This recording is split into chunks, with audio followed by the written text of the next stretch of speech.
Denis Villeneuve's Sicario is an uncompromising, unforgiving look at the inexplicable and often absurd nature of violence in conflict, and especially in the conflict between the cartels and the American government. That's delivered through the viewpoint of Emily Blunt's character as she finds herself embroiled in this increasingly lawless world. One of the things I found really interesting about the first Sicario film is the way in which Villeneuve looks at the politics of the main characters.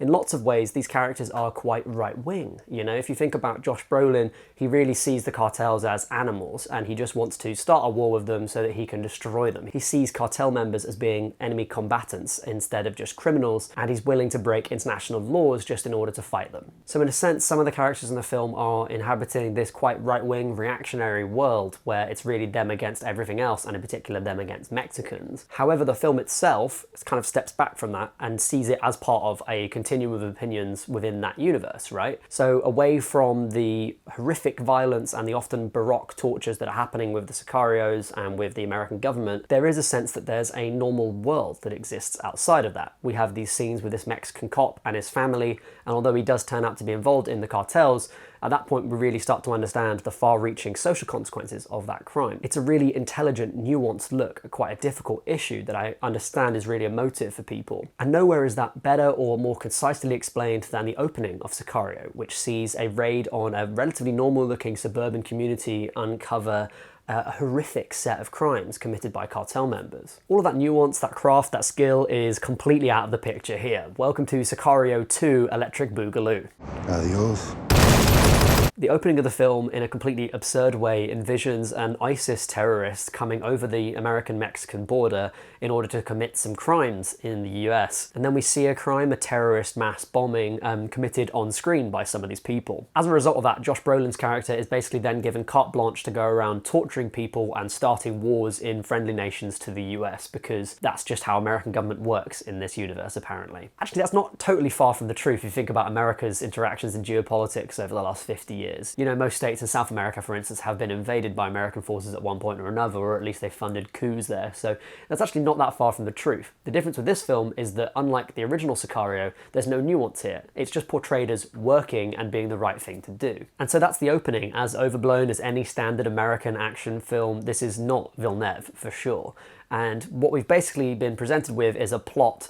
What if cartels but ISIS? That's a terrible plot for a film. I think it's totally absurd. And maybe the filmmakers knew that, because it isn't actually brought up almost ever again. It's almost immediately dropped in favour of the starting a cartel war plot, which is then dropped in favour of a completely different plot. So if you were looking for something as exquisitely structured as Sicario, well then you'll be looking in the wrong place with Sicario 2. I think this is due more than anything to the fact that there is no main character in Sicario 2, and there are no character arcs. There are 3 characters brought over from Sicario 1.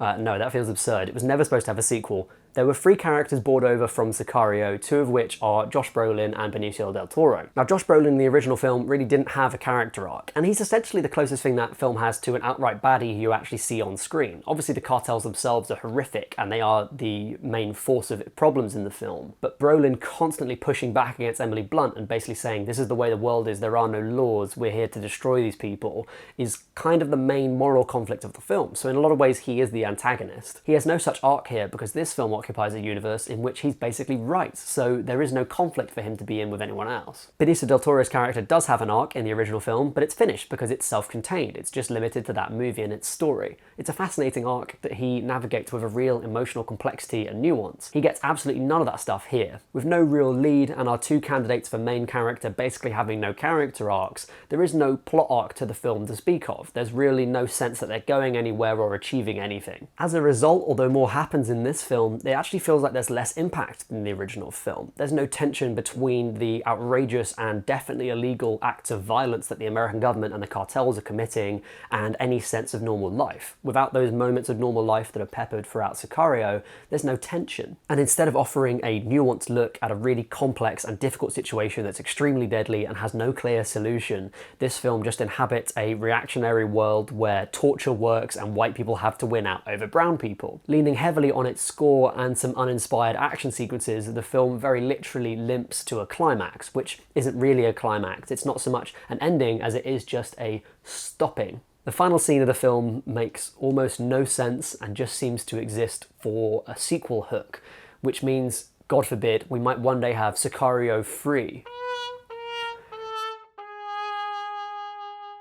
Quite aside from the crime of wasting good actors like Josh Brolin, Benicio del Toro, and Catherine Keener, who has very few lines in this and is just completely underutilized, Sicario 2 is obviously a bad idea right from the start. It's an attempt to make a generic action film that is somehow flavoured like Sicario. It has some of the same types of camera shots, it has the same setting, it has some of the same characters, the music is kind of similar. But Sicario was never an action film. It's a drama first, a political thriller second, with some action sequences in it.